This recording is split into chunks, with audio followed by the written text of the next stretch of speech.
नमस्कार। आप सभी को अपने प्यारा यूट्यूब चैनल डीसी क्लासेस में स्वागत है। आशा और उम्मीद करता हूं कि आप सब स्वस्थ होंगे, मस्त होंगे और अपने तैयारी में व्यस्त होंगे। तो चलिए आप सबके बेहतरीन तैयारी के लिए हम लेकर आए हैं क्लास 10th हिस्ट्री के एकदम वीवीआई वाला क्वेश्चन, जो आपके 2024 के आने वाले एग्जाम में 100% आने की क्या है उम्मीद है। तो एक टेस्ट के रूप में आप सब इसको फॉलो करेंगे। इसका आंसर ऐसे हम आपको बताएंगे, लेकिन फिर भी आप सबको अपना एक टेस्ट के रूप में बनाकर देखना है कि कितना सही होता है। सबसे पहला क्वेश्चन है, मेजनी का संबंध किस संगठन से था? मेजनी का संबंध किस संगठन से था आपसे पूछा जा रहा है। ऑप्शन ए में लाल सेना, ऑप्शन बी में कार्बोनरी, ऑप्शन सी में फिलिप हेटारिया और ऑप्शन डी में डायर। तो आप बताएंगे कि इसका सही आंसर क्या होगा। क्वेश्चन है मेजनी का संबंध किस संगठन से था, तो इसका सही जवाब option B is the right answer, यानी कार्बोनरी।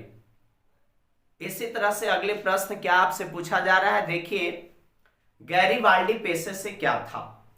गैरीबाल्डी पेशे से क्या था? ऑप्शन ए में सिपाही, ऑप्शन बी में किसान, ऑप्शन सी में जमींदार और ऑप्शन डी में नाविक।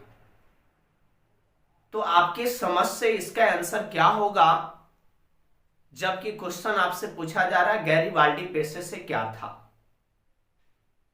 तो गैरीबाल्डी पेशे से क्या था? नाविक था, और इसका आंसर हो जाएगा D is the right option. Garibaldi पेशे से नाविक था। तीसरे प्रश्न की ओर हम लोग चलेंगे। तो आपसे पूछा जा रहा है, जालवेरिन एक संस्था थी।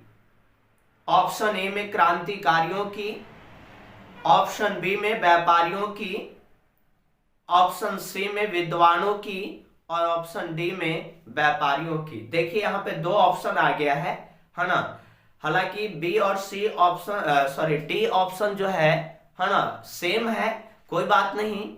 जालवेरिन एक किसकी संस्था थी, तो इसका राइट ऑप्शन बी और डी दोनों होगा, यानी व्यापारियों का, है ना। यानी कि जालवेरिन किसकी संस्था थी, तो व्यापारियों की एक संस्था थी। चलिए आगे बढ़ते हैं हम लोग। क्वेश्चन नंबर 4 क्वेश्चन है 4 नंबर, रक्त एवं लौह की नीति किसने अपनाया था? रक्त एवं लौह की नीति को किसने अपनाया था? ऑप्शन ए में मेजनी, बी में हिटलर, सी में बिस्मार्क और डी में विलियम प्रथम। तो आप जरा बताइए कि रक्त एवं लौह की नीति को किसने अपनाया था। तो इसका राइट आंसर जो होगा ऑप्शन बी नहीं बल्कि सी हो जाएगा, है ना। यानी कि रक्त एवं लौह की नीति को किसने अपनाया था, तो बिस्मार्क ने अपनाया था। इस चीज को आप सबको ध्यान रखना है। चलिए बढ़ते हम लोग अगले प्रश्न की ओर। देखिए ध्यान से सुनना है, फ्रैंकफर्ट की संधि किस वर्ष हुई थी? फ्रैंकफर्ट की संधि किस वर्ष हुई थी आपसे पूछा जा रहा है। तो इसका राइट ऑप्शन क्या होगा? ऑप्शन ए में 1870, ऑप्शन बी में 1871, ऑप्शन सी में 1866 और ऑप्शन डी में 1892। फ्रैंकफर्ट की संधि किस वर्ष हुई थी, तो इसका राइट ऑप्शन क्या होगा मेरे दोस्त? तो इसका राइट ऑप्शन हो जाएगा B is the right answer, है ना। यानी कि B is the right answer. 1871 ईस्वी में फ्रैंकफर्ट की संधि हुई थी। आगे बढ़ते हैं, यानी क्वेश्चन नंबर 6। क्वेश्चन नंबर 6 क्या है? क्वेश्चन ध्यान से सुनिए। 1829 ईस्वी की एड्रियानोपुल की संधि किस देश के साथ हुआ था? 1829 ईस्वी की एड्रियानोपुल की संधि किस देश के साथ हुआ था? ऑप्शन ए में तुर्की, ऑप्शन बी में यूनान, ऑप्शन सी में हंगरी और ऑप्शन डी में पोलैंड।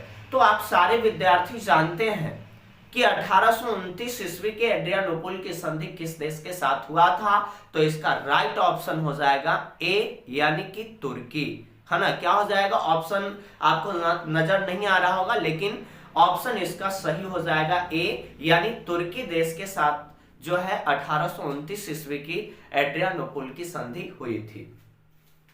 आइए हम लोग क्वेश्चन नंबर 7 की ओर चलते हैं। यानी क्वेश्चन नंबर 7 आपसे पूछा जा रहा है कि यूरोप का मरीज किस देश को कहा जाता है। यूरोप का मरीज किस देश को कहा जाता है। ऑप्शन ए में यूनान, ऑप्शन बी में तुर्की, ऑप्शन सी में फ्रांस और ऑप्शन डी में ऑस्ट्रिया। तो आप बताएंगे कि यूरोप का मरीज किस देश को कहा जाता है ना। यूनान, तुर्की, फ्रांस और ऑस्ट्रिया। तो इसका राइट ऑप्शन क्या हो जाएगा मेरे भाई, इसका राइट ऑप्शन हो जाएगा तुर्की, यानी कि यूरोप का मरीज जो है वो तुर्की को ही कहा जाता है। राइट ऑप्शन आपका बी हो जाएगा। आगे बढ़िए, आगे चलते हैं प्रश्न नंबर 8। यानी कि क्वेश्चन नंबर 8 आपसे क्या पूछा जा रहा है, रूस में कृषक दास प्रथा का अंत कब हुआ था। रूस में कृषक दास प्रथा का अंत कब हुआ था। ऑप्शन ए में 1861, ऑप्शन बी में 1862, ऑप्शन सी में 1860, ऑप्शन डी में 1870।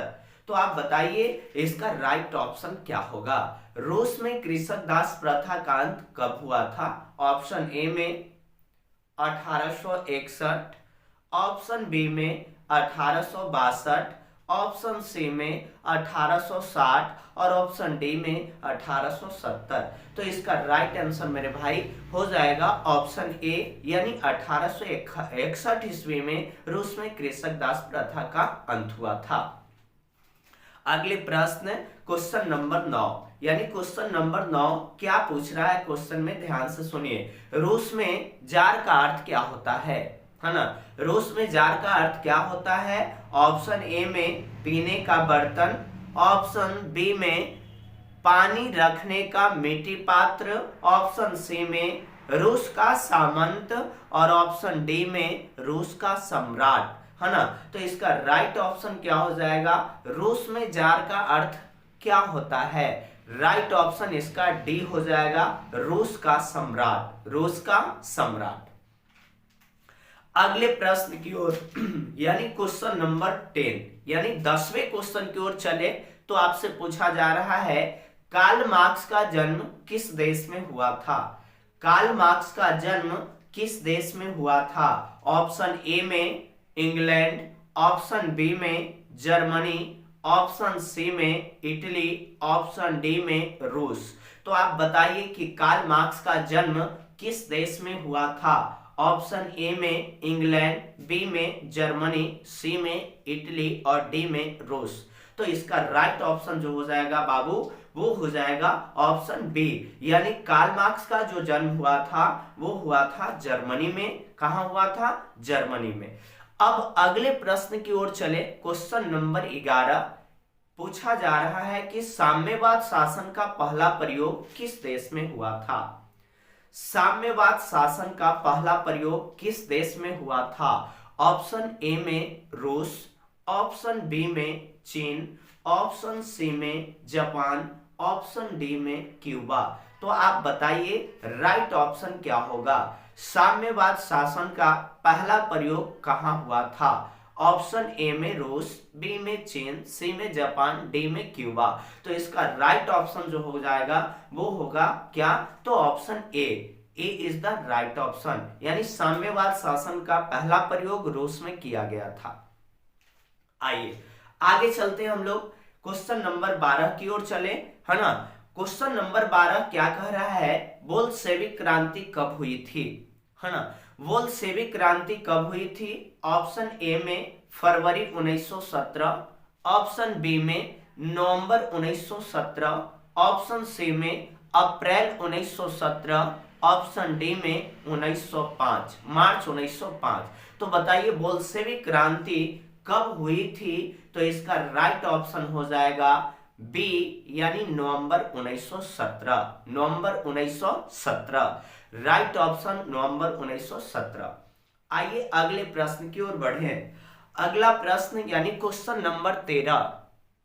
क्वेश्चन नंबर 13 आपसे पूछा जा रहा है, लेनिन का मृत्यु कब हुआ था? लेनिन का मृत्यु कब हुआ था? ऑप्शन ए में 1921, ऑप्शन बी में 1922, ऑप्शन सी में 1924, ऑप्शन डी में 1923, है ना। फिर से एक बार रिपीट कर लीजिए, लेनिन का मृत्यु कब हुआ था? ऑप्शन इसका राइट आंसर क्या होगा? Option C is the right answer, यानी लेनिन का मृत्यु 1924 ईस्वी में हुआ था, है ना। अगले प्रश्न यानी क्वेश्चन नंबर 14, है ना।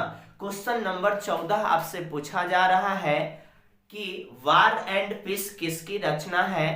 वार एंड पीस किसकी रचना है? ऑप्शन ए में कार्ल मार्क्स, ऑप्शन बी में टॉलस्टॉय, ऑप्शन सी में दोस्तोयेव्स्की, ऑप्शन डी में एंजल्स। तो बताइए, वार एंड पीस किसकी रचना? कार्ल मार्क्स की, टॉलस्टॉय की, दोस्तोयेव्स्की की या एंजल्स की? तो इसका राइट आंसर मेरे भाई ऑप्शन बी हो जाएगा, वार एंड पीस टॉलस्टॉय की रचना है। चलिए प्रश्न नंबर 15 देखेंगे। आपसे पूछा जा रहा है, दास कैपिटल पुस्तक की रचना किसने की थी? दास कैपिटल पुस्तक की रचना किसने की थी? ऑप्शन ए में मेजनी, ऑप्शन बी में कार्ल मार्क्स, ऑप्शन सी में बिस्मार्क, ऑप्शन डी में काउंट कावोर। तो बताइए इसका राइट आंसर क्या होगा? दास कैपिटल पुस्तक की रचना किसने की थी? ऑप्शन ए में मेजनी, बी में कार्ल मार्क्स, सी में बिस्मार्क और डी में काउंट कावोर। तो इसका राइट आंसर क्या होगा? दास कैपिटल पुस्तक की रचना कार्ल मार्क्स के द्वारा किया गया था, अर्थात राइट ऑप्शन बी होगा, है ना। तो ये टेस्ट के रूप में इसी तरह का वीडियो हम प्रतिदिन आप सबके लिए लेकर आएंगे डीसी क्लासेस चैनल पे। और आप यकीनन मानो भाई, अगर ये सारे प्रश्न टेस्ट के रूप में आप आंसर कमेंट बॉक्स में देते हैं कि 15 में कितना क्वेश्चन आप सही कर पा रहे हैं, तो समझिए कि आपका बेहतरीन तैयारी चल रहा है। और बेहतरीन तैयारी के लिए हम आपके साथ हैं, आपके एग्जाम तक इसी तरह के प्रश्न लेकर आते रहेंगे। तो आप हमारे चैनल पे नए हैं तो अगर हमारा वीडियो अच्छा लगे तो आप जो है चैनल को सब्सक्राइब करेंगे, वीडियो को लाइक करेंगे, और अगर हमारा क्लास और वीडियो दोनों अच्छा लगे तो आप कमेंट करना भी ना भूलें। चलिए थोड़ा आंसर हम इसको लास्ट में आपके लिए जो है क्या कर देते हैं, टिक आउट कर देते हैं, इसका आंसर क्या होगा सही। चलिए